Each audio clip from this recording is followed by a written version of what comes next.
Fox offered to pay for CM Punk's WWE return. There's a major new update on Sami Zayn's WWE contract status. When and where Bray Wyatt may debut for AEW. WWE were happy for Bryan Danielson to stay with the company and work for New Japan Pro Wrestling. And Parker Boudreaux and Bronson Rex Steiner amongst those to get very WWE new names. Hello, good morning. This is the Solo Sunday News here. Myself, Andrew Pollard, on What Culture Wrestling. Thanks for stopping by. I hope you're doing really well. It's Sunday. It's a fun day.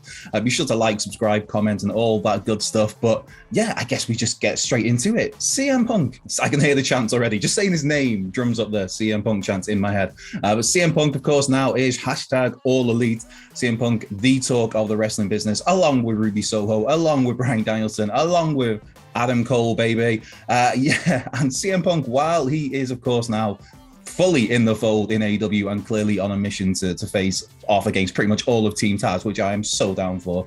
Give me Punk and Ricky Starks any day of the week. Give me Punk and Hook. Give me Powerhouse Ops. I feel like I'm going into CM Punk's promo basically from the other night. But anyway, the now before Punk officially signed with AEW and it became a reality that maybe he might return to wrestling in a full sense, Fox were reportedly pushing WWE hard to try and do all they can to sign CM Punk because, of course, Fox are very clever people. They see CM Punk available, maybe eyeing a wrestling return, and they think, man, that guy would be really good to have on a program, especially if we have a program, say, on a Friday night called SmackDown, which SmackDown, of course, is the home of Fox United States. Now, Fox and CM Punk have worked before with Punk's run on WWE Backstage. That's easy for me to say this early on a Sunday. And yeah, Fox and Punk reportedly got on great. So great that the Wrestling Observer newsletter has reported that Fox went all out with WWE, just prodding him, basically, it sounds like, just going, get Punk.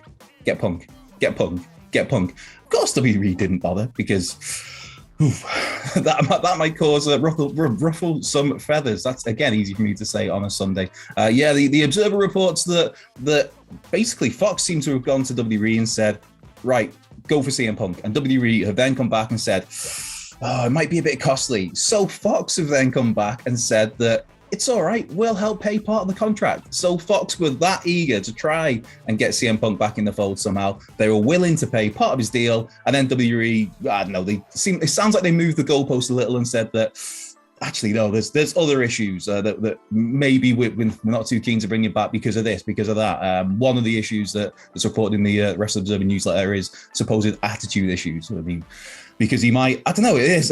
Punk's one of those where if he's not happy, he'll say, and maybe WWE, what we've seen over the years, they don't really take kindly to that kind of stuff. So yeah, Fox went all out with WWE to try and facilitate the WWE return of CM Punk. WWE weren't biting. And of course, the other side of this is that if WWE did present an offer to Punk, who knows if he would have accepted it anyway. It would have taken, you'd imagine, something very hefty, something with some creative license.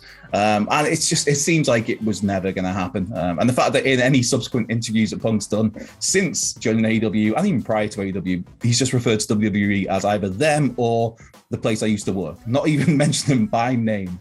But away from WWE, well, yeah, I say away from WWE, away from AEW for now, and away from CM Punk, and to WWE and to Sami Zayn. Because we heard in the last couple of weeks how Kevin Owens' current WWE deal is due to expire in January. That's the belief that KO is going to be, his deal's up in January, and there is, at the moment at least, it looks like he is heading for the WWE exit door. Maybe we get that Mount Rushmore reunion in AEW. And now it's a weird one with Sami Zayn, because we've heard in the last few weeks that, yeah, Zayn's tied down, Sami's tied down, it's fine. But now the Wrestling Observer newsletter again has stated that no, Sami, while he is tied down for now, that now is very short, because the belief is that Sami Zayn's current WWE deal is due to expire before the end of the year.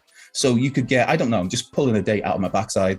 You could get in, say, December, you could have Sami Zayn a free agent. Then in January, you have Kevin Owens a free agent. And it's, again, a situation like Adam Cole, baby, where if these deals expire naturally, then there is no non-compete clause. So say Sami Zayn, his deal expires on, again, I'm just pulling dates out. Say it expires on December the 6th. Whatever the next Dynamite is after that, he could just rock up and go, hey, or I don't know, it might coincide with, who knows, maybe El Generico, that Mexican orphanage that he opened, maybe they don't need him running day-to-day things. So it might just be that we get El Generico back somehow. Nothing to do with Sami Zayn leaving WWE, of course. There's No correlation between those two events if that were to happen. But yeah, it's a strange one with Sami, because again, like Kevin Owens, these are two dudes who are so talented. They were so talented before they were in WWE. They're so talented in WWE.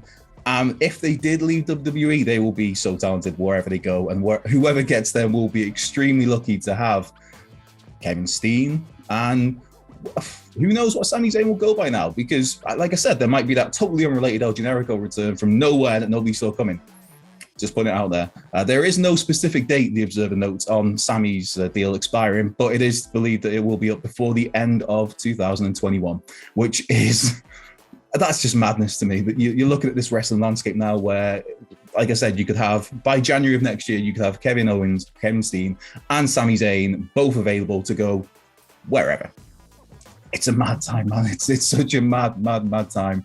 Speaking of free agents, it's speaking of a mad time. Bray Wyatt, Wyndham Rotunda, Husky Harris, if you want, whatever you want to call him these days. There's again from the Wrestling Observer newsletter, the Observer, with these big stories over the weekend, that there's a reported date and location where Bray Wyatt could make his AEW debut. That date, 29th September. That's an AEW Dynamite. The location of that AEW Dynamite is Rochester, New York, the Blue Cross Arena, I believe it is, to be specific. Of course, Rochester, New York is the hometown of the late great, sadly deceased, sadly departed Brody Lee. Mr. Brody Lee, get some respect on that name. And the belief from the Observer is that the current plan could well see Bray Wyatt debut in Mr. Brody's hometown on the 29th of September on Dynamite. I mean, that would... It's one of those where that's gonna hit hard, that's gonna get a lot of people right in the feels if that does happen, because obviously the connection between Brody Lee and Bray Wyatt, Wyndham Rotunda, there's that there. Of course, hearing such stories as this, people are then going to start putting the cogs together on, does that mean that Bray Wyatt's going to, or Wyndham Rotunda, whatever name he chooses to go by, is he going to come in and stabilize the Dark Order? A Dark Order that is in a shambles right now, infighting amongst the Dark Order. I especially like, even though he's not been on TV the last couple of weeks, I especially like Alex Reynolds taking to Twitter a couple of days ago, just for the only reason of calling Evil Uno a prick. Like, I'm always here for that sort of mild Twitter beef. But yeah, that's the report from the Observer, is that the tentative plan right now is for Bray Wyatt to turn up on the 29th of September on Dynamite in Rochester, New York, the hometown of Mr. Brody Lee. There have been talks with Impact Wrestling as well, and the belief here is that if Bray Wyatt, Wyndham Rotunda, does not turn up either on that date or shortly after, then he may even appear at Impact's Bound for Glory, which is October the 23rd. Now, the interesting bit of this, interesting caveat, is that, of course, there is WWE. They have their 90-day non-compete clauses. Bray Wyatt was fired on the end of July. I think it might have been July the 30th, could have been July the 31st. Either way, if there was a 90-day non-compete clause in place, then that would mean, I think it was the 29th of October he'd be free. And obviously 29th of September is a month prior to that. And so it's like, I don't know, does Bray Wyatt, did he have one of those lesser, maybe clerical error sort of things with his non-compete clause, like Malachi Black, where he only had a 30-day clause when everybody thought he had a 90-day? Or has maybe Bray Wyatt, has there been negotiations with WWE to just reduce that non-compete clause? Because we know that was a story doing the rounds when all these releases were happening, that certain talents were able to go to WWE and say, look, is there any way of like haggling this where rather than 90 days, I don't know, there's a show I want to work on this date, so can I reduce it to like 44 days, and then so I can go and work for whoever, company X. Maybe there's that, because obviously what people sometimes don't realize is that when these wrestlers get released and they've got their 90-day competes, WWE are paying them for that time. So if they can come to an arrangement where the wrestler can be freed up earlier, WWE doesn't have to pay him anymore. So Bray Wyatt would be on a hefty wage or a salary. So yeah, maybe he has negotiated somehow to be out of that 90-day compete clause earlier. And it's not a 90-day clause, maybe it's a 30-day clause, maybe it's whatever. But yeah, the belief right now is that Bray Wyatt's on the way, baby. I feel like I'm doing lots of Adam Cole babies today. But yeah, Bray Wyatt is seemingly on the way to becoming #All Elite, and that, I mean, that's a guy who's got so much still to offer the wrestling business, so we'll see how that goes. And somebody who has clearly so much to offer the wrestling business is Bryan Danielson. And on an update on, obviously he now is #All Elite himself. But yeah, and an update on how things went with WWE, the Observer is reporting that WWE were okay with him working for New Japan Pro Wrestling. Now, that's at one point in time, that was reported as being one of the major sticking points in negotiations for Bryan to re-sign with WWE, that he wanted to work elsewhere. He didn't just want to be, basically, he wanted the forbidden door. He wanted that open, like how things are with most other companies right now, with AEW working with the NWA, with AAA, with wherever, with New Japan Pro Wrestling, of course. And yeah, it seems like Bryan, of course, he's talked before about wanting to work in Japan. He's talked about, well, specifically about New Japan Pro Wrestling. He's talked about wanting to work in Mexico. He's talked about wanting to do a hair versus hair match. And people thought that WWE, they ain't going for that. But yeah, Vince McMahon was okay with Daniel Bryan working for New Japan Pro Wrestling as part of his latest contract talks before, obviously, he departed the company. So much so, they even proposed the idea of Bryan working the G1 Climax this year, which, man, that would be fun. Who knows? Maybe we still get that. That's the mind blown. That's like the crazy thing about how things are right now. Bryan Danielson right now, he could work the G1. But he could have worked the G1 while under WWE contract. That's the big story here. Now, if you're not familiar with the G1, the G1 Climax is a tournament that New Japan held. They hold every year, a 4-week tournament that basically it's 2 groups of wrestlers who all have their little beefs together. Whoever is the top of those group of wrestlers, they go into a final, and the winner becomes the G1 champion, the G1 Climax champion winner. And Kota Ibushi has the last 2 under his belt. So he's the last person to win it. He's on the last 2. Kota is in this year's G1 Climax, which starts next weekend, actually, the 18th of September, which is my mom's birthday. Happy birthday for them. But yeah, Kota's in it. Tanahashi's in it. Okada's in it. Zack Sabre Jr., Toru Yano, Evil, Jeff Cobb. It's just like it's stacked. Naito, Ishii.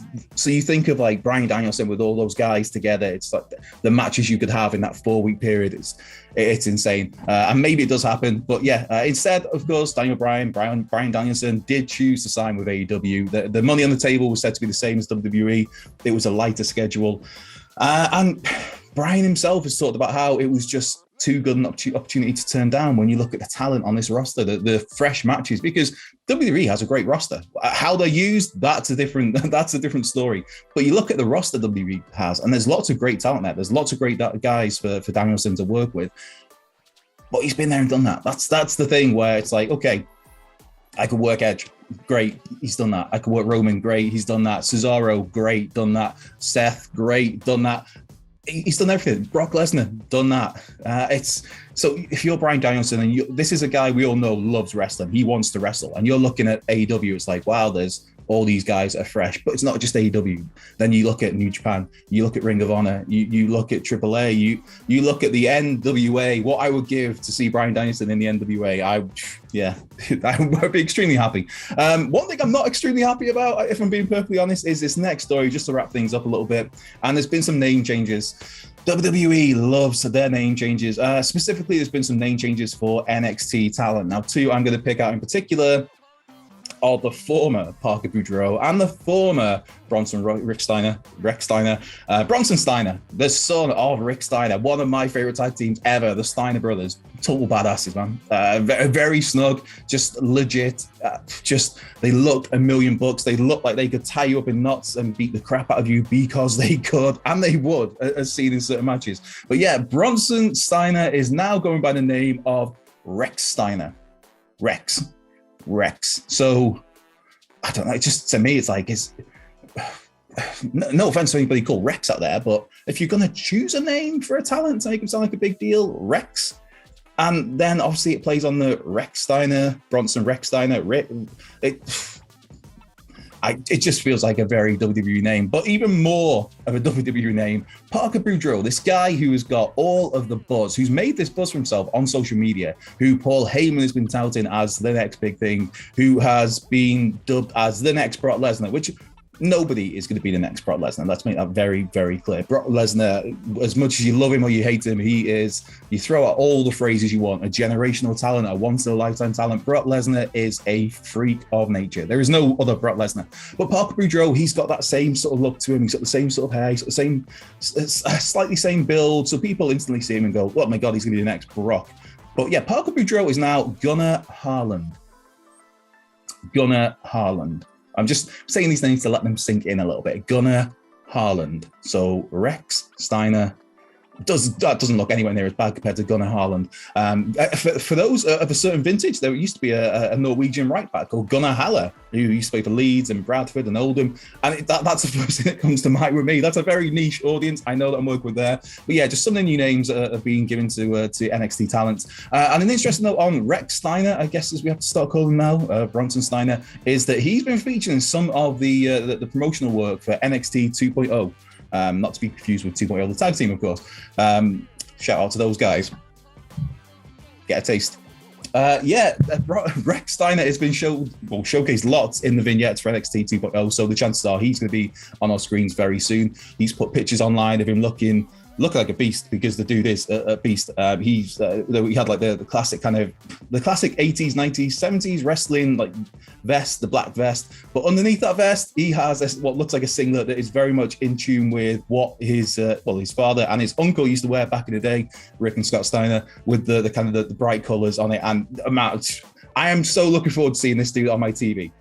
I mean, we'll see what he's got to offer, but just, I know, having another Steiner in the business, that puts a smile on my face, even if I have to start calling him Rex Steiner, which just... wrapping things up, a quick question from Mark Solid on Twitter. Happy Sunday, Mark. Thoughts on Dominic Mysterio eventually wearing a mask when he turns heel? I don't know. Maybe. To me, I think... I don't know, if you come in with a mask, it just feels kind of backwards to not have a mask and then put a mask on. Maybe he wears one to the ring, a little bit like what we've seen Andrade do at times, where he maybe wears his La Sombra mask to the ring and then he takes it off and he wrestles without it. Maybe we get something like that. I don't know with Dominic. I think for his age, for his experience he's had, I think he is great. And clearly the heel turn seems on the way, brother. So we're going to have to get used to that. As for him wearing a mask, we'll see. To me, I think that we're a little too far into it now. I think that once you've shown somebody without a mask, it's hard to kind of go back on that. But we'll see, man. Thanks for the question. And thank you for watching. This has been the Solo Sunday News. I feel like I need more caffeine, but I may have had too much caffeine already. You judge for yourself. Be sure to like, subscribe, throw in some comments. Have a great Sunday, whatever you're doing, whether you're relaxing, chilling out, doing nothing, or you're working, unfortunately, like some of us, then just have a great day, have a great evening, have a great rest of your weekend. That's easy for me to say. I will see you soon.